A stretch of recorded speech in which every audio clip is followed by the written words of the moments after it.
Bona nit. Els municipis es preparen per gestionar la preemergència per sequera que limitarà el consum mitjà d'aigua per habitant i dia als 210 litres. BOTV ha confirmat amb l'Agència Catalana de l'Aigua que Granollers i les Franqueses tindran un límit més ampli en el consum d'aigua degut al gran volum industrial que tenen. Una dotació addicional que fa que tant Granollers com les Franqueses no superin els nous límits màxims establerts de consum d'aigua per habitant i dia.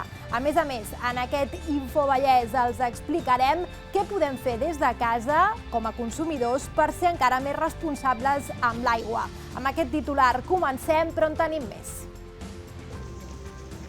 Nou increment de les denúncies per violències masclistes a la comarca. L'any 2022 es van presentar 1.088 denúncies, 29 més que l'any 2021, el 55% de les quals, per cert, van anar acompanyades de mesures cautelars per protegir a les víctimes.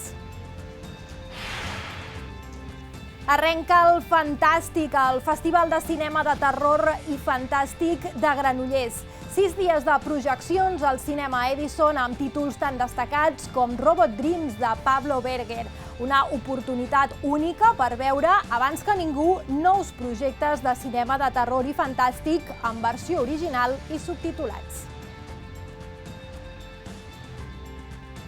I en esports, l'aventura de Miquel Àngel Domínguez continua. L'atleta granollerí va arribar diumenge a Hawaii per participar en el Campionat del Món d'Ultraman.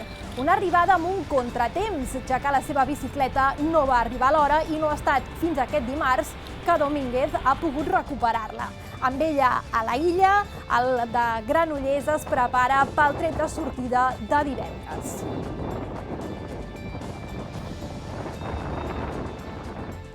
Comencem l'Infovallès.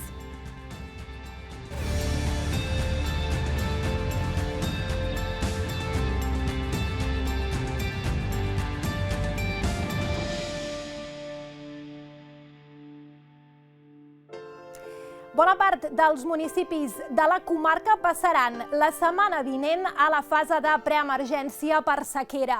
Una nova situació que preveu noves restriccions com la de limitar el consum mitjà per habitant i dia dels 230 litres que hi ha actualment a 210, tal com els vam explicar a l'Infovallès d'aquest dimarts.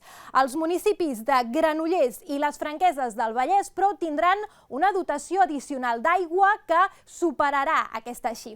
Una excepció que es fa tenint en compte els grans consums industrials que tenen aquestes dues poblacions. Així ho ha confirmat l'Agència Catalana de l'Aigua a BOTV. Una dotació addicional que farà que tant Granollers com les Franqueses no superin els nous límits màxims establerts de consum d'aigua per habitant i dia. Granollers, així com altres municipis, té una excepcionalitat perquè té un ús d'aigua en la indústria més alt que la mitjana de Catalunya i, per tant, el consum que es permet és més elevat. Amb aquest increment per la part industrial, el consum mitjà de la ciutat no està per sobre del que marca aquesta fase de preemergència encara. Qui també ha volgut dir la seva en aquesta qüestió és el grup municipal d'Esquerra Republicana de Granollers.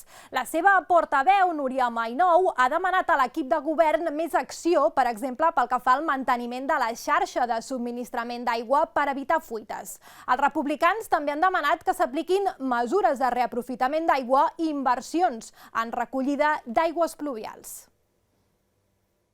De fet, les dades indiquen que des de 2016 el consum i la despesa d'aigua per habitant no ha variat en els darrers 7 anys a Granollers. Per tant, el que pensem és que no hi ha hagut tampoc una voluntat clara de posar sobre la taula mesures concretes d'ús i d'estalvi de l'aigua, i en un moment com l'actual d'un context climàtic canviant i que anem cap a sequeres molt més llargues i aguditzades, creiem que això ja fa temps que hauríem d'haver-ne començat a parlar, i per tant demanem aquestes explicacions o aquest posicionament de l'equip de govern davant d'aquesta situació.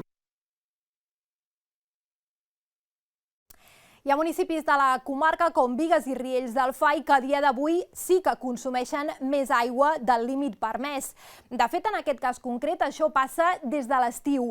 L'Ajuntament defensa que el poble té unes característiques singulars que s'haurien de tenir en compte i demana l'ajuda de les administracions per actualitzar la seva xarxa. Per rentar un got d'aigua no és necessari deixar l'aixeta oberta. És només un exemple, però molt important. I és que fins a 202 municipis catalans han entrat en situació de preemergència per la sequera, entre ells Bigues i Riells del Fai. Tenim un municipi en el qual el 82% de la gent viu en una casa aïllada, amb una realitat de moltes més canonades que en qualsevol altre municipi, amb molta més població que la nostra, però que viuen en un bloc de pisos, i que això pràcticament redueix la xarxa a la meitat. Nosaltres tenim 117 quilòmetres de carreteres, amb xarxa pràcticament a dues bandes, i a partir d'aquí això facilita que hi hagi fuites, que hi hagi que en un moment donat una xarxa pugui estar afectada per una fuita que no tenim detectada i que va perdent gota a gota o dia a dia una sèrie de litros que molt difícilment els municipis com Bigues i Riells podem assumir. El decret de sequera limita el consum d'aigua a 210 litres per habitant al dia. Segons un informe de la Generalitat, Bigues i Riells del Fai incompleix aquest límit. En concret, a l'octubre el municipi va gastar l'equivalent a 263 litres i durant els 10 mesos anteriors els consums van anar d'un mínim de 237 litres registrat al maig a un màxim de 309 al gener. La tendència, però, és a la baixa i ha de continuar. La gent ha fet un esforç titànic per poder posar-se en línia i ara tindrem que tornar a fer-ho perquè és el que ens estan demanant i perquè és la nostra responsabilitat aconseguir-ho. Però el que sí que és veritat és que l'esforç ho farem, però el que és més important, en municipis com el nostre s'hauria de fer una valoració correcta de quin és el consum real. En aquest cas, per això sempre demanem que aquesta inversió que s'ha de fer i aquest suport que ens han de donar des de l'Estat i des de la Generalitat de Catalunya sigui en xarxa en baixa, perquè és on nosaltres tenim pràcticament la necessitat de millorar. De moment, per reduir les fuites, l'Ajuntament de Bigues i Riells del Fai ha presentat fins a 3 sol·licituds a la primera convocatòria d'ajudes públiques de la Generalitat per a xarxa en baixa, de la que espera obtenir com a mínim subvenció per a una d'elles. Evitar el malbaratament d'aigua i reduir els consums és cosa de tots. Des de casa es poden dur a terme diverses accions per aconseguir-ho. Un equip de BOTV ha visitat una ferreteria per conèixer alguns d'aquests trucs que alhora també permeten estalviar en la factura de l'aigua. En els propers dies, gairebé el 80% dels municipis del Vallès Oriental entraran en una fase de preemergència per sequera. Així ho anunciava ahir la Generalitat, un anunci que comportarà més restriccions d'aigua. De fet, una d'elles afecta directament a la quantitat d'aigua que podem consumir a les nostres llars. Ara el consum s'haurà de reduir a 20 litres menys, és a dir, un total de 210 litres per habitant i dia. Avui ens hem desplaçat a una ferreteria de Granollers per descobrir què podem fer a títol individual per aconseguir-ho. Utilitzant productes que siguin d'ahorro energètic d'aigua, com serien, per exemple, el que serien els mànecs de dutxa, que hi ha diverses posicions, i així pots evitar bastant el que seria gastar tanta aigua, per exemple. O difusors que són per mesclar aigua amb aire, mesclar 50% aire amb aigua. També hi ha descàrregues de doble pulsador, es venen les d'un pulsador i les de doble. Les de doble el bo que té és que quan no has d'utilitzar tanta aigua pots apretar només un botó i gastes la meitat. Els jardins i terrasses també són llocs on podem mirar d'estalviar aigua amb el rec. El que seria el rec, que hi ha el goteig, gota a gota, hi ha gent encara que és més gran, que encara miren la part antiga, diguem, i tiren molt de l'aigua amb manguera, i això ja no es porta, a part de que consumeixes molt. Llavors el goteig el que fa és reduir molt el caudal d'aigua, primer que ahorres en tema aigua no pagues tant i no gastes tant. Amb els rentavaixelles, que solen gastar molta aigua, recomana que sempre tinguin l'etiqueta d'energia eficient per reduir-ne al màxim el consum. Per més endavant, quan sigui la temporada de bany, Asensio explica que existeixen productes químics que són alhora ecològics i que es poden fer servir per netejar l'aigua de les piscines. D'aquesta manera s'evita buidar-les. Consells d'estalvi que cada cop tenen més present les persones que venen a comprar ferreteries com la Sirvent. Ells expliquen que des de fa 7 anys ja aquesta és una tendència que va a l'alça.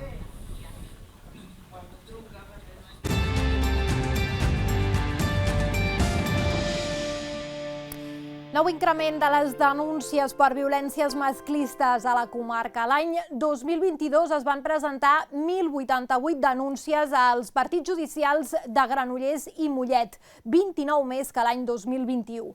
La bona notícia és que cada cop es deneguen menys ordres de protecció. El 2022 el 55% de les denúncies van anar acompanyades de mesures cautelars per protegir a les víctimes. 3 dies abans del Dia Mundial contra la Violència Masclista s'ha presentat l'estadística judicial que posa números a aquesta problemàtica al Vallès Oriental. El principal, que l'any passat van incrementar les denúncies per violència de gènere, només la que es circumscriu dins de l'àmbit sentimental. Això suposa un increment de 29 denúncies més que l'any anterior, un 2,7%, encara lluny de les dades d'abans de la pandèmia. Sí que es nota que estàvem encara en valors prepandèmics, és a dir, el 2019, respecte a les denúncies registrades al 2019, estem un 10% per sota. De fet, el 2018 i 2019 van ser anys que les denúncies anaven creixent i és un creixement que es va quedar aturat per la pandèmia i encara ara, diguem-ne, que no hem recuperat el ritme, el nivell. Hem de veure quan tanquem 2023 com acabarà. La bona notícia és que s'ha trencat amb una tendència preocupant dels últims anys, la de les denegacions d'ordres de protecció per part dels jutjats quan una víctima decideix denunciar. Si el 2021 7 de cada 10 dones no rebien aquestes ordres de protecció, aquest cop la xifra ha baixat. Només el 45% dels casos acaben sense mesures cautelars per protegir a les dones. Les dades formen part de l'estudi que cada any fa el Centre d'Estudis del Consell Comarcal i l'Observatori de la Igualtat de Gènere de l'Ajuntament de Granollers. La violència contra les dones és una violència sistèmica, és una violència estructural. La desigualtat que pateixen les dones és una desigualtat estructural i si no anem més enllà, si no canviem les formes de relació entre homes i dones, si no modifiquem les relacions de poder, les dinàmiques socials que es donen i que estan sostenint aquesta desigualtat estructural que comentava, no avançarem només explicant les dades. Aquesta feina estadística està establint ponts entre els municipis de la comarca en la lluita contra la violència masclista, una xarxa que es va estenent per mirar de fer polítiques més efectives. I així integrar totes aquelles mesures que es poden aplicar en els diferents municipis i territoris i, a més, per tal també d'assegurar que la resposta que donem a aquesta casuística que estem presentant avui pugui ser sempre el més àgil i més adequada al context on ens trobem. A tot Catalunya es calcula que el 67% de les dones han patit alguna forma de violència masclista. D'aquestes, menys d'un 20% han acabat en denúncies als jutjats. A Canovelles, l'acte central de la programació del 25è Dia contra les Violències Masclistes serà la inauguració de l'Espai Dona, un punt a la segona planta de la Biblioteca Frederica Montseny que vol ser un espai de trobada i de relació de les dones amb perspectiva feminista. La Biblioteca Frederica Montseny de Canovelles sempre ha estat un equipament fortament involucrat amb les entitats del poble. En els darrers anys, també l'escenari d'activitats en perspectiva feminista i a partir d'aquest dissabte també acollirà l'Espai Dona, un punt que s'obrirà a la segona planta de la biblioteca, amb l'objectiu de convertir-lo en un espai de trobada i de relació de les dones, on s'hi facin formacions, però també on compartir experiències i reflexions des d'una mirada feminista. És com un observatori de la dona i en el qual allà podran fer tot allò lúdic que considerin, més íntim, més de jornades obertes a la ciutadania per tal de conscienciar. I oberta, és un espai dona, però oberta a tothom. Tenir un espai més íntim i acollidor com aquest era una de les demandes dels col·lectius de dones del municipi. La seva inauguració serà l'acte central de la programació de l'Ajuntament de Canovelles pel 25è, Dia Internacional per a l'Eliminació de les Violències Masclistes. Serà l'Espai Dona on es farà la lectura del manifest a càrrec de les joves del local, amb la participació també de l'entitat Consciencia't i amb música a càrrec de la DJ Cuchara. La programació del 25è, però, començarà divendres, amb la inauguració de l'exposició 29 mirades a Can Palots, una mostra de l'escriptora canovellina Irene López Peña, en què imatge i paraula s'uneixen per denunciar les violències que pateixen les dones i nenes afganeses. Les activitats de conscienciació sobre les violències masclistes s'allargaran fins diumenge, amb la performance participativa de les Mireies pels carrers del mercat.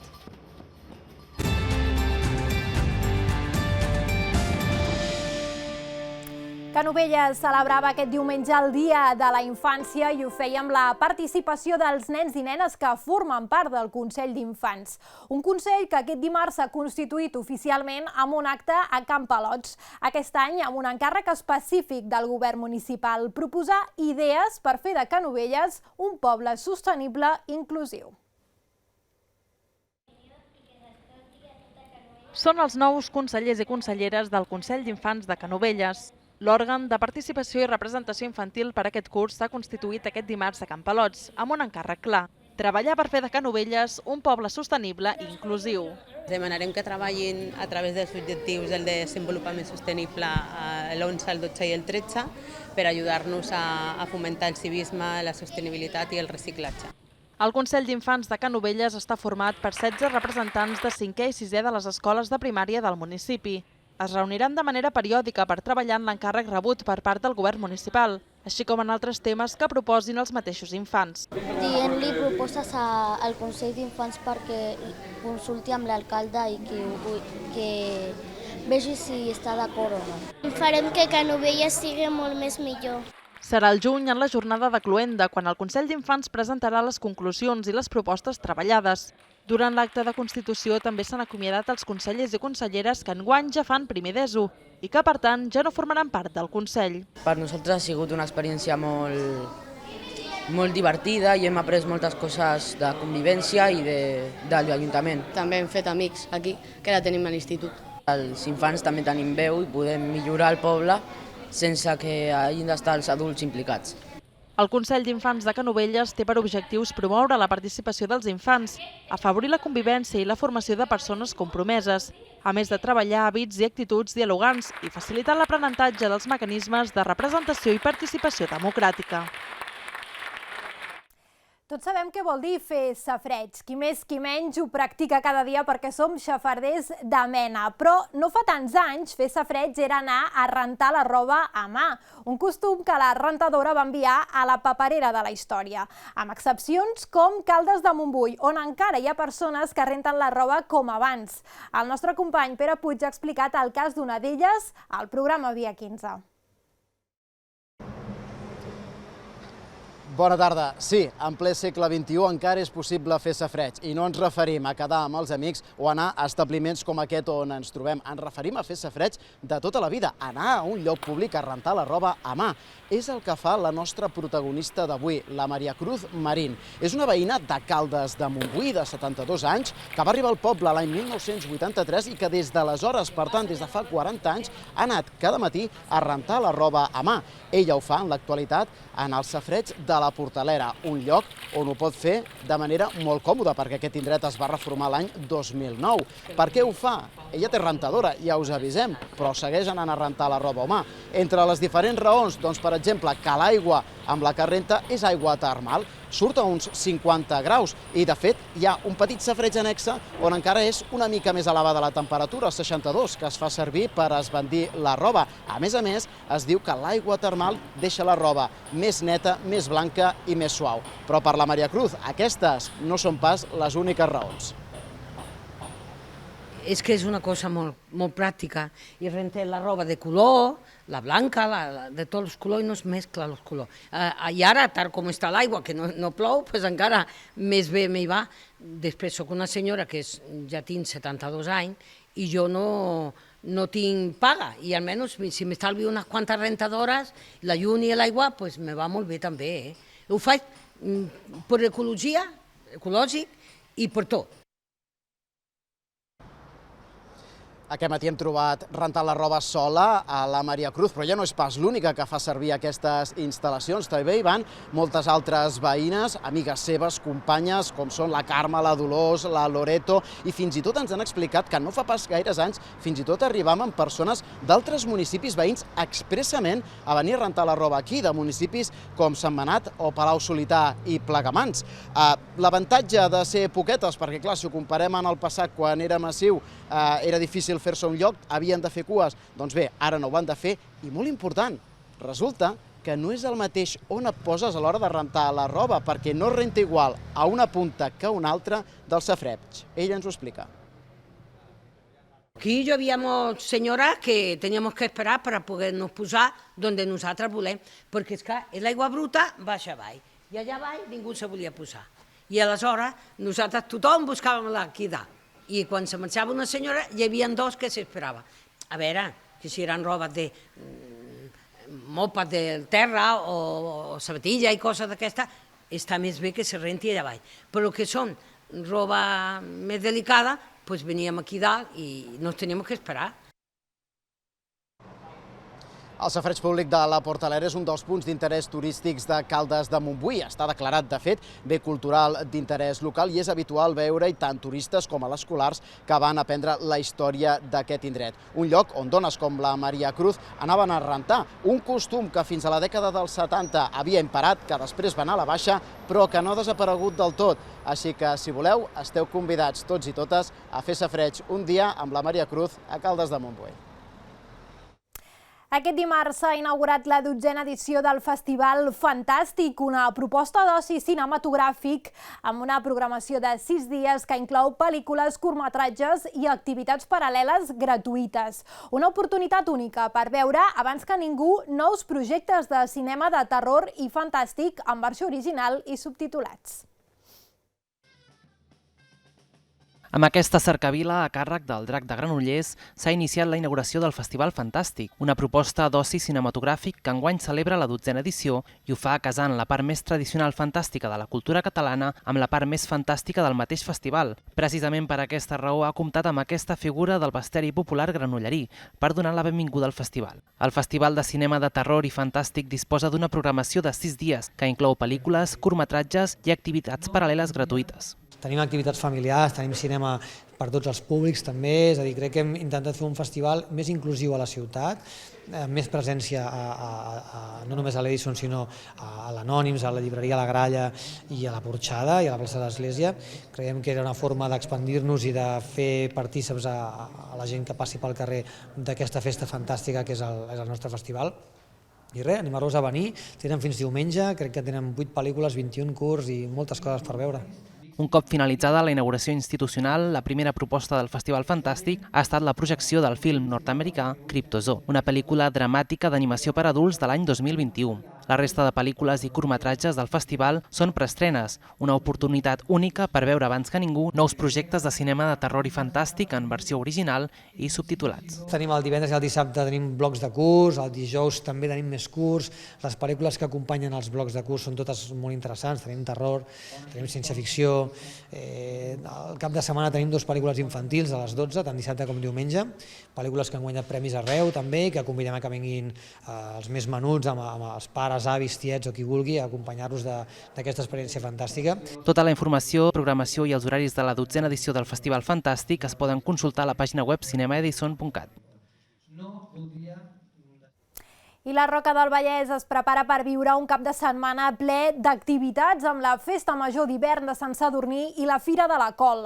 Una proposta, aquesta última, que arriba a la seva 8a edició amb la previsió de tenir més parades que mai.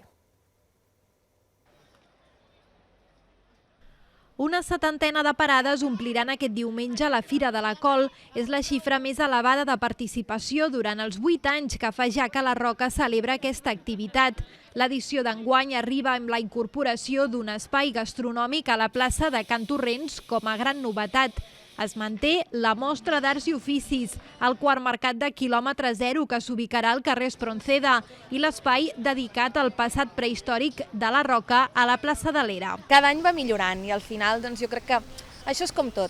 Els principis sempre són difícils i complicats i la gent encara no acaba de veure-ho, però al final jo crec que és una cosa que has d'anar picant pedra i anar-te superant cada any, i aviam, doncs aquest any fem això i aleshores, també és una cosa que al final el boca a boca hi fa molt. Ostres, doncs l'any passat vaig estar en aquesta fira, va anar molt bé. L'any passat, per exemple, sí que és veritat que va haver-hi moltíssima gent, sobretot des de les 11 fins les 2 de la tarda. El volum de gent que hi havia tant d'aquí del municipi com de les de fora, hi havia moltíssima gent. La Fira de la Col tornarà a coincidir, com és habitual, amb la Festa Major d'hivern de Sant Sadurní. Des d'aquest divendres i fins dilluns, la Roca Centre s'omplirà d'activitats preparades en bona part per les entitats del poble. No hi faltarà la 13a història de gegants, la tercera tabalada, un nou espectacle de toc i foc o els correfocs de la Colla de Diables. Les entitats no han defallit i faran tot tipus d'activitats. Comencem divendres amb la xerrada de celiacs a les 7, seguim amb metamorfosis de toc i foc, el correfoc dels nens, dels petits i dels grans, i així hi ha un seguit d'activitats que s'aniran fent fins dilluns, realment. Dilluns és el dia festiu i com a última activitat tenim l'assaig obert a tothom de gospel. Aviam si s'anima més gent perquè pugui participar i col·laborar amb el gospel. Una festa que enguany també coincidirà amb la commemoració del 25N, Dia contra les Violències Masclistes. L'acte central serà dissabte a la plaça de l'Ajuntament. Dissabte passat, el Front Diabòlic de la Garriga va retre homenatge a Oriol Parés, cap de colla de la Garrifera i membre del Front Diabòlic. Parés va morir el passat 25 d'octubre, tota una vida dedicant-se a les entitats de cultura popular, sent un dels membres més actius al front i cap de colla de la bèstia de foc de l'entitat. Autor d'un gran nombre de versots que es van escoltar per la Festa Major de la Garriga. El Front Diabòlic va tenir un reconeixement a la plaça de Can d'Acs, amb ball de gegants, lectura de versots, lluïment de diables, ball de la lloba i el ball de la Garrifera. Oriol Parés ha deixat petjada pel seu interès per l'activisme cultural i sobretot perquè any rere any el Front Diabòlic no deixés de cremar i seguís exhibint els seus balls a la Festa Major de la Garriga.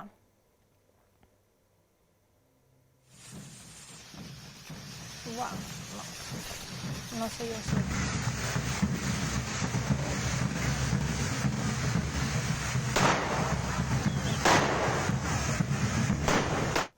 I a Granollers, la Universitat Popular ha inaugurat aquest dilluns una exposició a la Biblioteca Roca Humbert amb les fotografies presentades a la 8a edició del concurs de fotografia matemàtica, una proposta que té com a objectiu unir la tècnica de la fotografia amb les matemàtiques.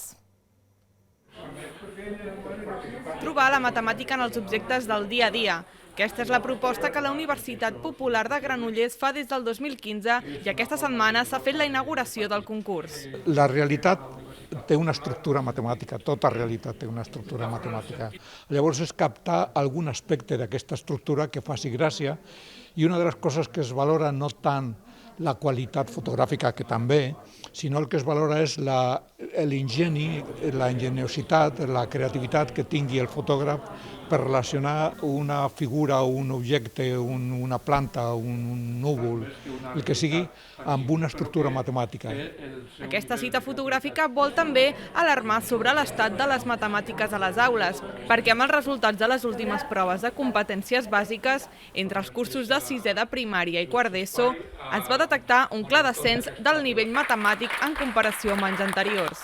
En la 8a edició s'han arribat a presentar prop de 60 propostes que es podran veure a partir del 30 de novembre i fins al 30 de desembre a la Biblioteca Roca Humbert. Tot seguit el temps, però abans repassem els titulars d'esports. Parlarem de Miquel Àngel Domínguez, que ja és a Hawaii per participar al Campionat del Món d'Ultraman. Una arribada amb un contratemps, ja que la seva bicicleta no va arribar a l'hora i no ha estat fins aquest dimarts que Domínguez ha pogut recuperar-la. Amb ella ja a la illa, el granollerí es prepara pel tret de sortida de divendres.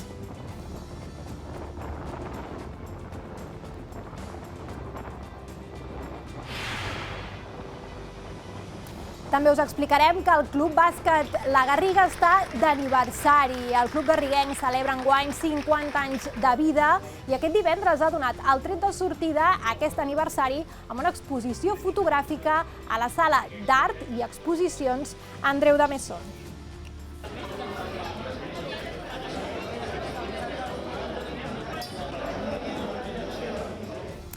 Tot seguit la informació del temps. Abans, però, fem el nostre cop d'ull habitual a la nostra fotografia del dia, avui protagonitzada precisament pels efectes d'aquest vent que ens ha acompanyat durant bona part del dia. Aquest és un arbre que ha caigut a la Garriga, en concret al carrer Abadesa M, un arbre que ha caigut però que sortosament no ha provocat cap dany destacable. En aquest municipi s'han arribat a registrar ratxes de vent de fins a 68 km/h, però és que al Puigdesolles, al Montseny, un dels punts on habitualment es detecten ratxes de vent més elevades a la comarca, s'han arribat a registrar ratxes de fins a 164 km/h. Ara sí, donem pas a la informació del temps, a veure si aquest vent ja ha acabat o encara en tindrem demà.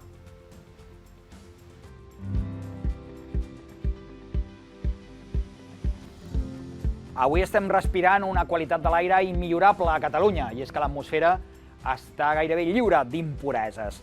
Hola, què tal? Atmosfera molt transparent i, a més, amb aquest vent, com no, que ha estat el responsable d'aquesta manca de nuvolositat i d'aerosols a l'aire. Un vent de tramuntana, en aquest cas, que ha bufat amb moltes ganes, fins i tot a comarques a les quals no hi estan tan avasades com les de Barcelona. Déu-n'hi-do, a Girona avui hem passat dels 120 km/h.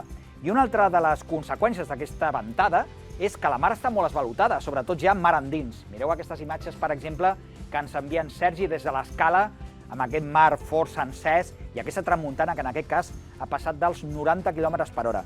Tramuntana que també tindrem en vista a demà. De fet, al matí, migdia, s'atura una miqueta en el cas de l'Empordà per tornar a agafar molta embranzida demà a la tarda i vespre. Per tant, podem dir que al final del dijous tornarà a fer molt de vent en aquestes comarques de la Costa Brava. També al Pirineu i continuarà bufant el vent, com de fet ho fa d'una forma molt freqüent, a les comarques de Tarragona, des del Tarragonès aproximadament cap al sud, fins al Delta de l'Ebre, també al nord de Castelló, vent de dalt, vent de mestral insistent. Són vents molt secs, per tant mireu el mapa, ple de sols.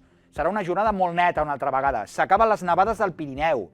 Déu-n'hi-do, la nevada que ha caigut, per exemple, al nord del Pallars Sobirà o cap a la Val d'Aran. Demà tot això s'acaba.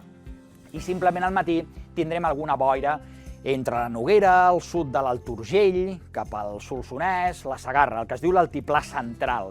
Allà, justament, demà acabarà fent més fred que avui. Mireu, hem posat un termòmetre cap avall. La tarda serà ben fresqueta, per exemple, a Cervera 10 graus de màxima.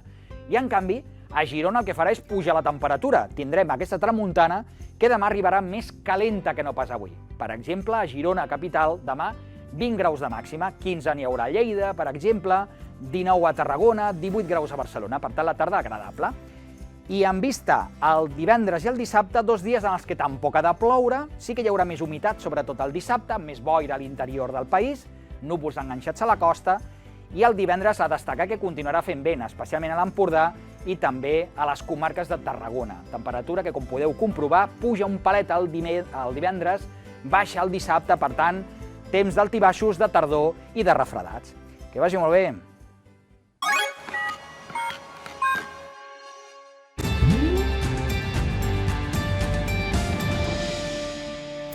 Aquest dimecres 22 de novembre és el dia de Santa Cecília, patrona de la música. És per això que durant aquests dies molts municipis de la comarca s'han omplert d'activitats relacionades amb la música. Nosaltres podem marxar en directe ara a la Garriga, on hi tenim a la nostra companya, la Judit Fernández, que de fet està seguint els minuts previs, crec, Judit, abans de l'inici d'un concert molt especial. Explica'ns. Doncs sí, Clàudia, com bé dius, avui dia de Santa Cecília, i això no es pot celebrar d'una altra manera, de la millor manera, que és amb un gran concert. Dic gran concert perquè aquí a la Garriga s'hi han aplegat 150 cantaires, estem parlant de 9 corals garriguenques, per tant, gran estat de salut també de la música coral a la Garriga, un concert que començarà a les 9 i que ara està vivint, com deies, aquests moments previs, aquests últims assajos perquè tot estigui ben a punt. De fet, podem aprofitar aquest moment per parlar amb el director de la coral Canticune, en Quique Roca, que és la coral organitzadora d'aquest acte. Bona tarda. Hola, bona tarda. A veure, Quique, 9 corals aquí a Can Luna, com us heu fet per posar tantes corals aquí dintre i, escolta'm, enhorabona també per la iniciativa. A veure, és un concert que fa molts anys que es fa aquí a la Garriga, el dia de Santa Cecília, des de fa molts anys, com et deia. Tradicionalment les corals ens hem reunit per celebrar el Dia de la Patrona. És una mostra, no és un concert pròpiament, és una mostra, però és el moment en què ens trobem totes les corals i totes així podem compartir l'estona de música, podem celebrar el Dia de la Patrona i a més podem veure quin estat de salut tenim tots. Que és força bona, no? Sí. Tenim a la Garriga, tenim una bona salut coral. Què és el que veurem avui? Quin repertori heu preparat així a grans trets? Doncs mira, hem titulat el concert, l'hem titulat Sense fronteres, precisament perquè en moments que estem vivint, el que s'està vivint a nivell de guerres, a nivell de barbaritats vàries, reivindiquem la música un cop més, com s'ha fet sempre, reivindicar la música com a element d'unió entre persones, entre cultures, entre societats, sense fronteres. I ara és un moment d'aquests una mica de nervis, potser, perquè esteu preparant-vos per assajar un cant comú, 9 corals cantant alhora. Què ens oferireu? Intentarem oferir, perquè això, clar, cada coral s'ho ha mirat una mica pel seu compte i ara intentarem ajuntar tot això. És una cançó que es titula Calypso. Calypso és un estil de música originari de Trinitat i Tobago, és a dir, música caribenya, que si tot funciona bé i surt com ha de sortir, serà un final de festa així com més animat. Doncs estarem ben pendents d'aquest final de festa, també d'aquest concert que és a punt de començar. Gràcies per acompanyar-nos en aquests moments previs i et deixem que vagis a assajar amb la teva coral també. Gràcies. Doncs Coral Canticune, una d'aquestes 9 corals que participarà avui en aquest acte, l'organitzadora d'aquest concert que any rere any porta la música aquí a la Garriga, Santa Cecília, i ara doncs ja ho veieu, la coral que es proposa començar aquest assaig. 150 persones completaran aquest cant comú final que mirarem de poder-vos ensenyar a veure si som a temps durant l'Infovallès. Hola.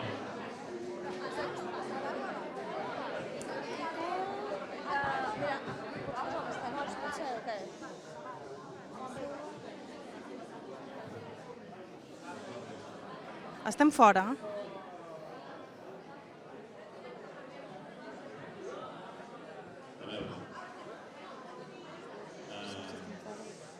Permeteu-me que us digui que feu molt riure, aquí totes ben amuntacades allà darrere. No mossego. Amb 36 anys que fa que em dedico a això, no he mossegat mai a ningú, no començaré ara. Veniu una miqueta més endavant, sisplau. Agafeu, doneu espai cap aquí, contrals també. La zona, contrals. És igual perquè és un cànon, tant li fot, ho tallarem per aquí. Vale? Llavors, falten baixos i tenors de l'Aliança cap a aquesta banda d'aquí. És igual, encara que sí heu de ser. Per tant, cap aquí. Vinga, va, veniu. Barítoms i baixos cap aquí de l'Aliança. Teva, no despistis, cap aquí.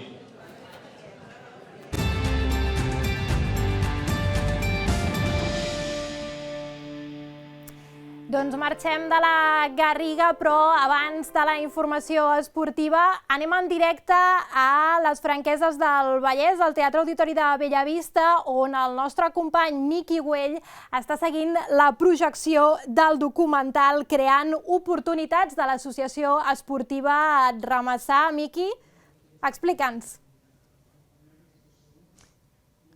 Doncs així és, estem a l'Auditori de Bellavista, on s'ha projectat el documental Creant oportunitats del realitzador Xavier Sureda, un acte organitzat per l'Associació Esportiva Ramassà, i nosaltres ens hem colat el que és la taula rodona final i la interromperem. Ens sap molt greu, volem ensenyar-vos a la gent i volem demanar disculpes a la gent perquè ara interromprem aquesta taula rodona per entrevistar als diversos protagonistes, entre ells el qui té la paraula. Siento interrompiros, però ens agradaria fer-vos 4 preguntes del que s'ha viscut avui aquí, del que heu viscut o del que esteu vivint a Gàmbia. Començarem pel Xavier Sureda, si us sembla, que és el realitzador. Vine, Xavi, aixeca't. Xavier Sureda, realitzador de Bitàcora Film, l'autor d'aquest documental Creant oportunitats. Què és el que hem pogut veure avui? Doncs bàsicament el que explico en aquest reportatge documental és la feina que està fent la Fundació Khalil Ujame al poble de Gironga, Gàmbia, que d'alguna manera la idea principal és convèncer els joves gambians que tenen ganes de marxar i arribar a Europa pensant que serà fàcil, que tinguin oportunitats, per això es diu creant oportunitats, que tinguin oportunitats en els llocs d'origen per no haver de marxar. Llavors, el que hem vist és això, les diferents línies d'actuació de la Fundació. A la Fundació Khalilou Jammeh, amb qui heu treballat juntament amb el Ramassà, eh? Exactament, sí, el Ramassà cada any fa viatges a l'Àfrica, tria un país de l'Àfrica per col·laborar i per cooperar. Juga un partit de futbol, perquè el Ramassà també és ONG i també és equip de futbol, i aquest any passat van anar a Gàmbia, van col·laborar amb la Fundació Khalilou Jammeh i jo vaig anar amb el Ramassà, però també vaig estar més dies amb la Fundació per poder fer aquest reportatge. No et preguntaré quantes hores de vídeo tens, quantes cintes anteriorment, antigament, quantes cintes tenies, ara entenc que no, però quantes hores has arribat a gravar? Bueno, no tantes, no, tinc igual 3-4 hores, que per un reportatge de mitja horeta és moderat. Molt bé, gràcies Xavi, gràcies. Doncs parlem amb els protagonistes d'aquest documental. Què tal, Khalilou? Molt bé, gràcies. Khalilou Jammeh, fundador de la Fundación Khalilou Jammeh. Khalilou Jammeh. ¿Qué es la fundación? ¿Quiénes sois? ¿Qué hacéis? El Fundación Khalilou Jammeh es una organización que sirve para ayudar la educación de los huérfanos de Gambia y crear desarrollo en agricultura para que los jóvenes puedan tener oportunidades de vivir en Gambia antes de riscar su vida, como yo. Muchos jóvenes que han riscado su vida nunca han llegado aquí, muchos han acabado su vida en el desierto, en el mar, en muchas cosas. Entonces, la idea de la asociación, el Fundación Khalilou Jammeh, ha venido para solucionar el problema de los inmigrantes, movimientos de África aquí. No solamente hablar, pero tenemos que intentar hacer una cosa que puedes ayudar en casa donde nosotros venimos, porque allá es el problema. Entonces, si tenemos vida buena como aquí, cualquier gente quiere su país y quiere vivir en su país. Entonces nadie quiere viajar. El tema de viajar es un problema que tenemos en casa y queremos venir para solucionar lo que está en casa. Por eso el Fundación simplemente es desarrollo, educación de los huérfanos, que son niños más vulnerables, también para desarrollar agricultura, que la gente puede tener oportunidades de vivir allá. Khalilou, tu caso es personal porque tú emprendiste este viaje tan peligroso, te jugaste la vida, llegaste aquí a España, pero has decidido entregarte a tu país. De hecho, has vuelto a Gambia y has reconstruido tu pueblo, ¿no? Que estaba abandonado y lo has reconstruido. Sí, esto era mi sueño. Mi sueño no es para venir aquí y vivir en toda mi vida aquí. Mi sueño era para venir a estudiar aquí y volver a mi país y utilizar esta educación que yo tengo aquí para desarrollar mi país. Igual yo no encuentro como estamos pensando en mi país.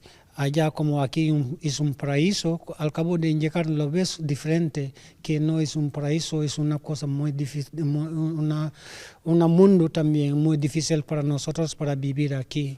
Y entonces en este caso yo voy a pasar igual una universidad grande es este camino para llegar aquí y que muchas cosas que está pasando allá es una universidad, no quieres perderlo.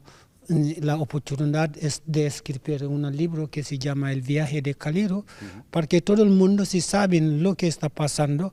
En cambio, podemos intentar solucionar el problema, porque si no sabemos bien lo que está pasando, si solamente vemos los últimos que llegan aquí en Patera, los últimos que tienen oportunidades de llegar aquí, pensamos, bueno, todos que salen de su país llegan aquí.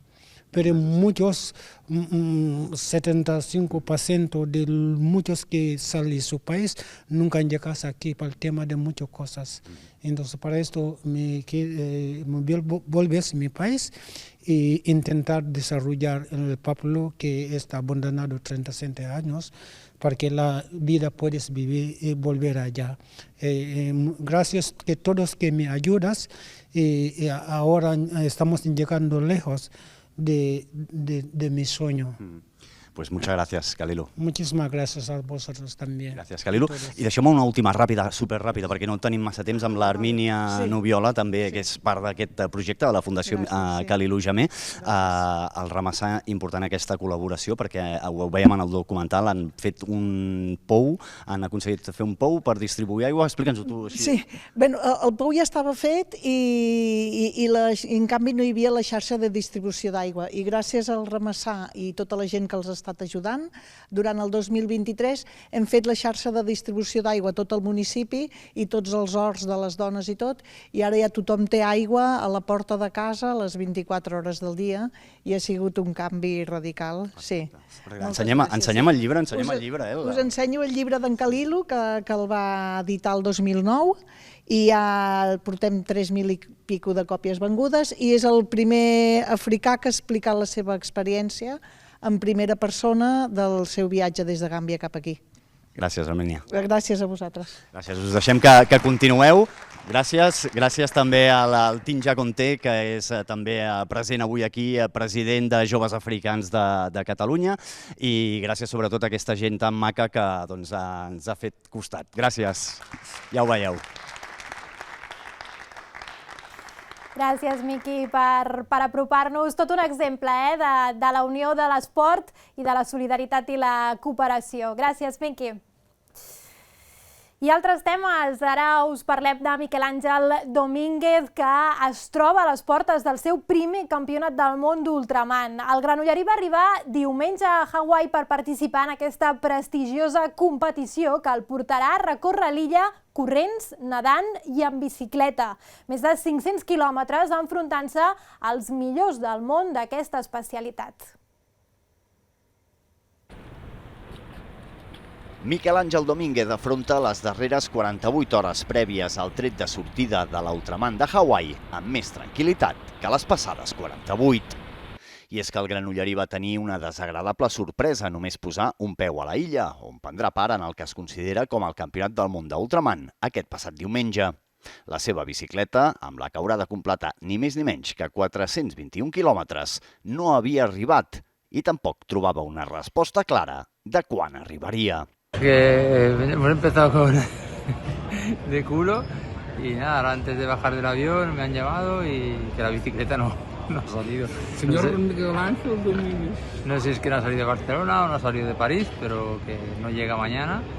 O sea, no llega esta noche y que mañana seguro que tampoco llegará. O sea, con suerte, pues martes o miércoles. Tenemos la inspección el martes, o sea que habrá de cambiarla y a ver qué hacemos, pero ya que no pase nada más, por favor. Una situació que ha convertit els primers dies a Hawaii en una lluita logística per intentar assegurar-se una bicicleta per si de cas i que ha posat un punt més d'atenció al ja de per si complicat repte que afrontarà a partir de divendres. Per sort, aquest dimarts a la nit va arribar la bicicleta i Domínguez podrà preparar-se amb ella per afrontar el seu major repte fins ara. De moment, el granollerí ja ha corregut per les carreteres hawaianes on competirà amb una distància total de 84 quilòmetres corrents i ha nedat en un tram de l'oceà on haurà de completar 10 quilòmetres a mar obert. Uns dies de preparació on ha pogut conèixer el medi, on a partir de divendres i fins diumenge competirà amb els millors del món d'aquesta especialitat.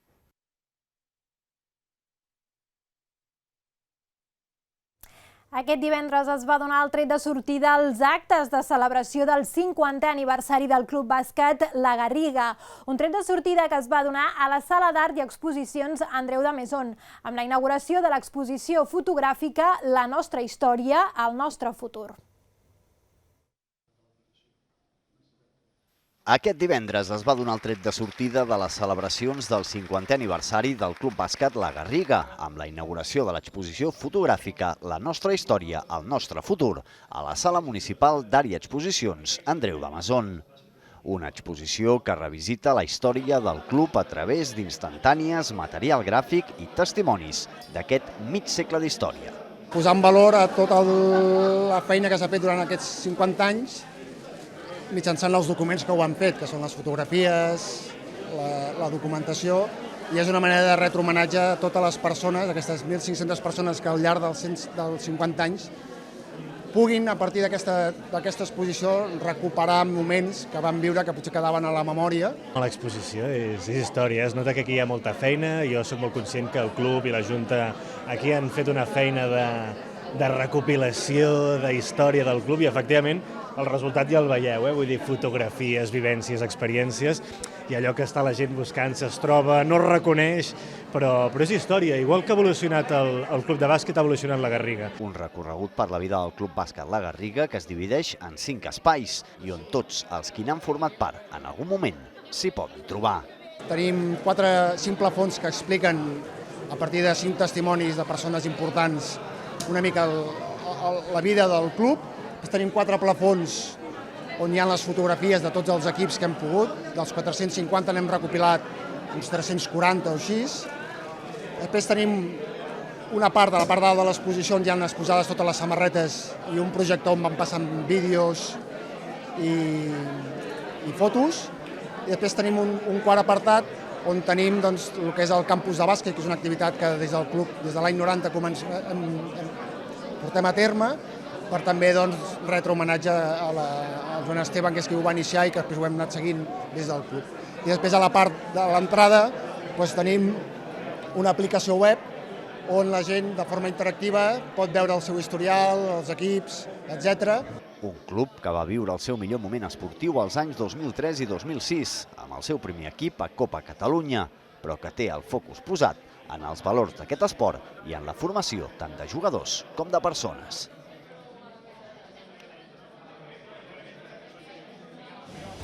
Doncs fins aquí l'Infovallès. Ara els deixem amb un nou capítol de Viure des de l'Essència, avui protagonitzat per David Ruiz, que entre d'altres ens aproparà la seva experiència de fer la volta al món en veler durant 4 anys. Nosaltres tornem demà, com sempre, a les 8 del vespre. Bona nit.